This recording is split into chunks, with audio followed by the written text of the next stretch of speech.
Hello everyone, welcome to the Right Project podcast. Sorry it's been so long between episodes. There have been a few colds going around here that have kept us away from the microphone. But we're back. These episodes were actually recorded a few weeks ago and they're only now getting out. I was one of the people with the colds and I'm the person who records the intros, so that's what happened there.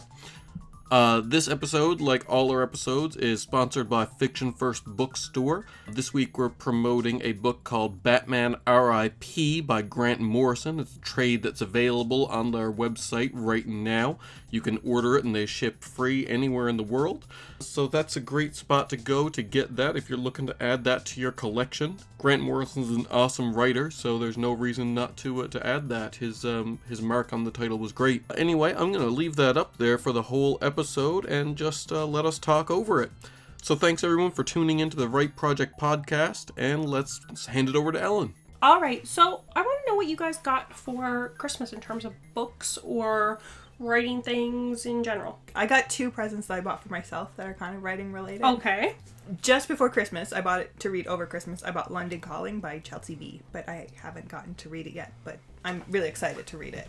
I've been hoping to read it for a while, actually. And the other thing I got for myself that I think I'm not the only one here who got for themselves is a really cool fountain pen. Where'd you get it from Corkboard Pens. Yeah. Mine's pink, and it writes turquoise. Turquoise? Turquoise. What'd you say? Turquoise. Is that what you said? It's perfectly fine. Perfectly fine. It's like a mix of green and blue. Yeah. But he wouldn't know that because he's a little bit colorblind with that. Right. Yeah.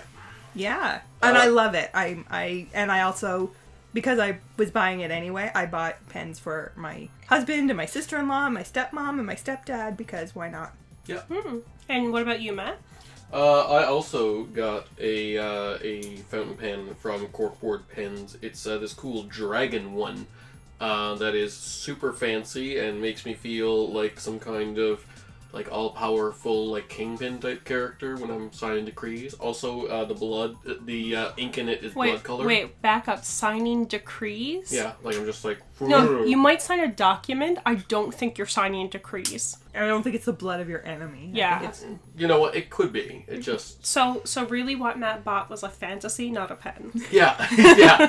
That is correct. I think everyone that buys a fountain pen is in some level buying a fantasy. I mean, maybe. Yeah. I think so. Did either of you get books for Christmas? Did I get a book for Christmas? I don't know. Did you? I don't think I did. I bought myself a book, but I didn't because I had so many books. I got books last Christmas that I still haven't read. Oh, okay. I'm going to get books for Christmas in that one of my lovely relatives always gives me an Indigo gift card wrapped up in some very warm socks, and I go, thank you for both of these, and then throughout the year I buy usually my friends' titles. Usually I'm like, this is as my friends from the Genre Writers of Atlantic Canada group put out their titles on ebook, I can just support them like that and Fair. use it throughout the year, and yeah. Fair. I got a couple different ones. I got the latest illustrated Harry Potter, which I adore. Is it Prisoner of Azkaban? Yes. Which coincidentally is one of my favorite Harry Potter books. So Why? this was like A+. Nice. Because it's the first appearance of Sirius Black, and it's like a little bit darker than the last two. Like it's starting to edge towards darkness. Yeah, Harry's starting to but it's still got that juvenile It light being the quality. first appearance of Sirius Black is the reason I dislike it. I It's have not never the first- hated a character so much in my There's life. a reference to Sirius Black, though, in the very first book. I'm fine. Which is why it's so much more amazing, because I remember the first time I read it and realizing that there had been a reference to him that they were referring to from back. Yeah, of I course. went back in the first book looking for that minor reference. It was when Hagrid brought Harry to Privet on the Drive. motorcycle. He'd gotten him from Sirius Black, and that was referenced in the very first book, which is one of the things I love about J.K. Rowling. 'Cause Yeah. she drops a name one book and becomes relevant like 3 books later. Yeah.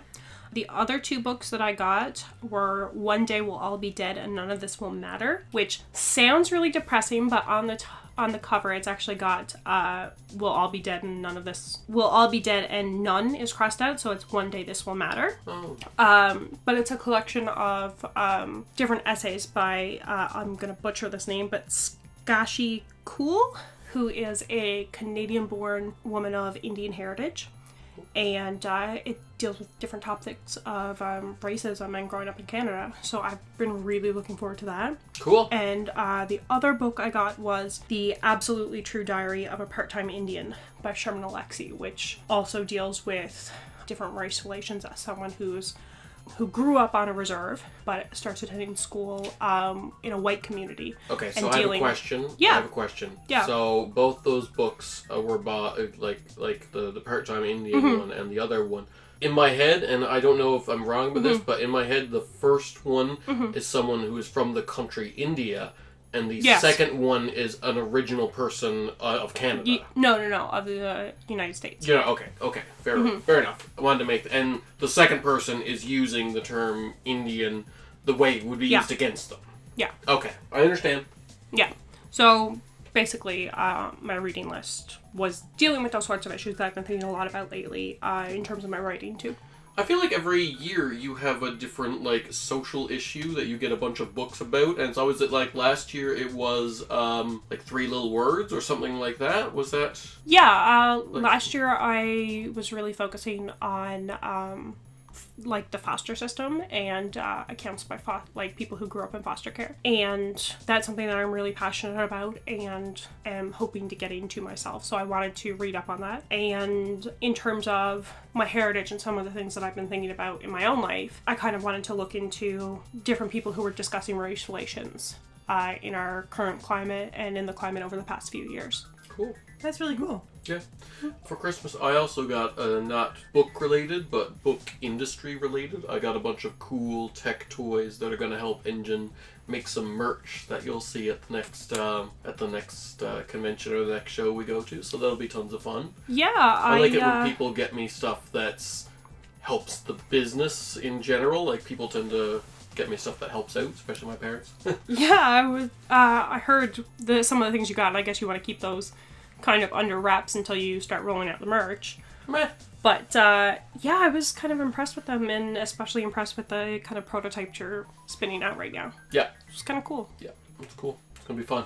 I also got a porg. What's a porg? Well, that takes Christmas. It's a space puffin. It's a space puffin from Star Wars. So I've never seen one of those in Star Wars. So did you see the new Star Wars? What's no, the new Star Wars? Oh my God. Okay, so what is it? Haven't... Because this hopefully will be viewed over the years. What's the new Star Wars? Oh, The Last Jedi. There you go. Okay. I'm not trolling you. I'm trying to get you to say the name. It's so hard to tell. Yeah, you troll often. Yes. Yeah, because when they shot on the island that they were shooting on, there were actual puffins, and apparently it was easier to just slightly tweak them with CGI rather than edit them out completely. So now we've been given this beautiful fluffy gift. It's amazing. Yeah. Well, I I find so many gems of movies and classic movies come from a fix on like a problem. Like the Ewoks are Ewoks because they didn't have the budget for 50 Chewbacca suits, so they were like, well, let's cut them in half and call them Ewoks. Like, that's why we have Ewoks. Is that a fact? Yes. Okay.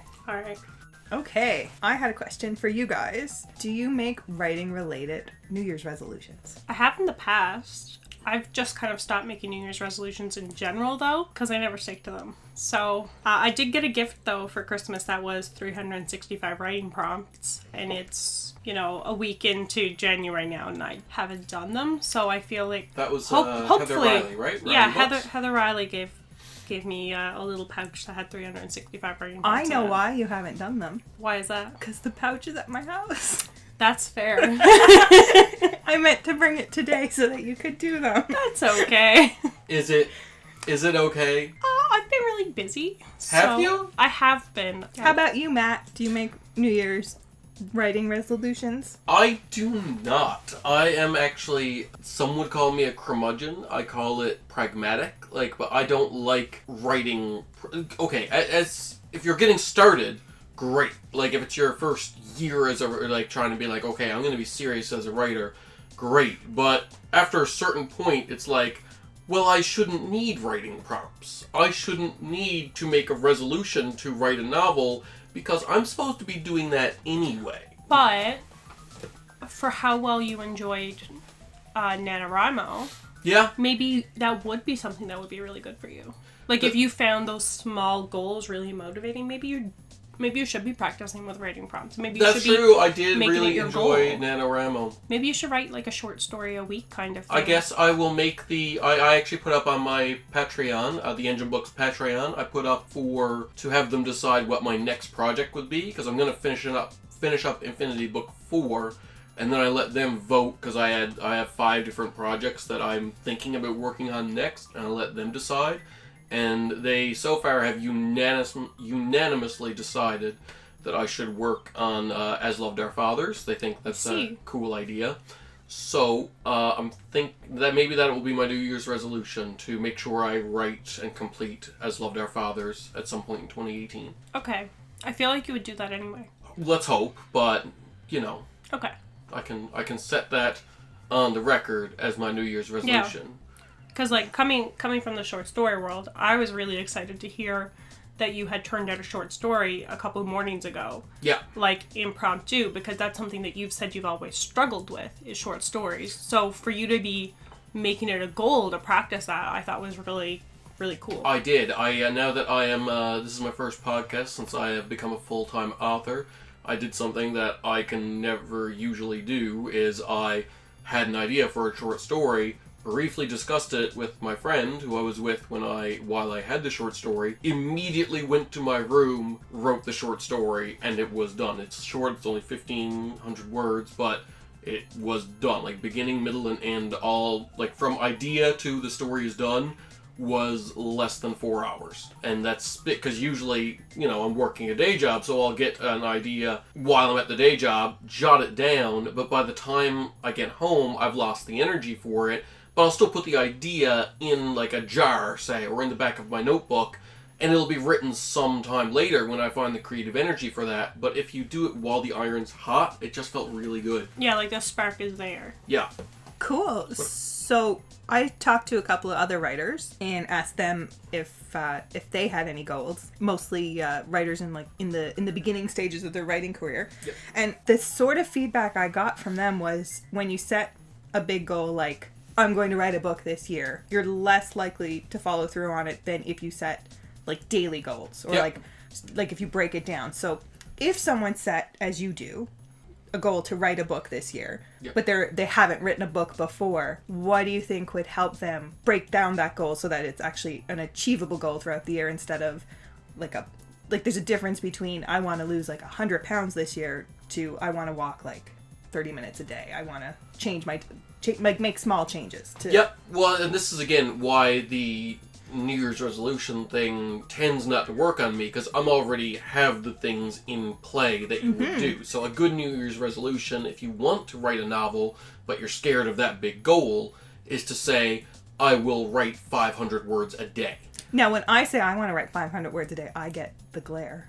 Yeah, fair. But that's a good, very achievable goal, and if you times 500 by, like, if you multiply it by 365, that's well above a novel. That's 150,000 words. You're good. You can do this kind of thing. Is it? Am I doing the math wrong? Ellen's going to double check on that. One thing that 500. No, 500, not 5. Yes, it is. Well, it is. It's 182,500 words. Yeah. So Well, let's say there you they go. mix up. Let's say they take a couple days. Let's say they take their birthday off and a couple other days. A weekend here or there. Yeah, and 500 words is attainable. Like I always tried to do 2,000 because I read On Writing by Stephen King, and he was like, "Oh, if you're starting out, do 2,000." And I feel like that's the number that I have set in my head. And like, maybe he's a bit out to lunch. You know what I mean? Like, maybe he's been doing this so long that he thinks that's reasonable, and maybe it's not. But I've still got that goal in my head. One of the things that I started doing this week was I got a productivity planner for Christmas, and I know everyone's super, super jealous. But just try and hold back your... I got 2 planners for enthusiasm. Christmas. One is for, like, my day-to-day, like, to help me keep track of everything. I also got 2 planners for Christmas. My second is specifically for certain projects. My productivity planner, though, helps organize things based on your most important task of the day and breaks it down into 25-minute increments. And what I have found is that you can write about 500 words in a 25-minute increment, give or take. Sometimes it takes more than one. So that I have found is a very good method for making sure that you at least achieve some word count every day. Cool. Okay, so this week I had hosted an Ask Me Anything on the Engine Books Patreon, where all of our patrons could literally ask me any question. So, personal life, writing, publishing, all this kind of thing. So we got, some people asked about writing, and I got to talk about some cool stuff there. Some people asked about publishing, and one of the questions, this person actually had several questions, this patron, but one of them was, how much can you expect to make? And so I told him honestly that varies very much on the book, and it's almost a lotto. Like, there are some things you can do to mitigate it and stuff like that, but especially if you're small press and you don't have the power behind of the big publishers behind you, and it's not a part of an ongoing series that you can like look back on past trends to predict future sales. But to try and answer it, I tried to give him the best case scenario. Yeah. So I looked up Canadian bestseller stats. Okay. Knowing that a traditional publisher usually gives the author between 10 and 15% of the cover per book, and knowing that a Canadian bestseller is 2,000 copies in year one, and knowing that most books sell for $20 to $25, we can extrapolate that best case scenario, you're going to make about $6,000. Yep. In the first year. First year. First book. Best case scenario for one book, first book, year one. It's if everything goes absolutely right, and it rarely does, sadly. There's a lot of books don't make it to the bestseller list. Well, and a lot of books that make it to the bestseller list do it through places like Costco, too. And then you're knocking down the cover price. Yes. And most authors make on sales price, not cover price. Exactly. Yeah. So that was interesting, but in answering that question for him, I was looking up, because I wanted to make sure I was giving the correct information and stuff like that. I was looking up bestseller lists and looking up information on bestsellers. And there was one thing that I know Amanda and I have talked about before, and that's the bestseller effect. And it's like that, like a book having bestseller on the title helps it sell more. Like, that's one of those things that makes people go, oh, look, it's a bestseller, and pick it up. But then there's a question of, are those books being read? Because if you looked at a book and said, oh, that looks interesting, and picked it up, you're probably going to read it. But if you bought it for an alternative reason, is it actually being read? And they did a test, as it turns out. So when I was researching the bestseller, I just stumbled on this test that they did in the US, actually, where they did this with 3 of the most popular titles one year. They didn't name the titles, but in the back they put a coupon for that, and it wasn't an obvious spot that you could just flick through kind of thing, like, and see it. It was like, oh, if you read the book, you would see this coupon at the end kind of thing. And it was a coupon for $15 back on the book. There was no catch, there was no gimmick. All you need to do is take a picture of this coupon, send it in, or whatever, and you'll get $15 of this $20 book back. You know what? And they put those in bestseller books that were 3 different books in, I think, 2005. I'll put up the stats on the screen. This was when they did the test. That was marked as bestseller. What percentage do you think actually they got back? I'm thinking low, because people are lazy and don't want to have to do mail-in rebates. I'm thinking like 10%? It was 0%. Wow. They literally got, and not even 0%, they got literally none. I'm kind of not super surprised.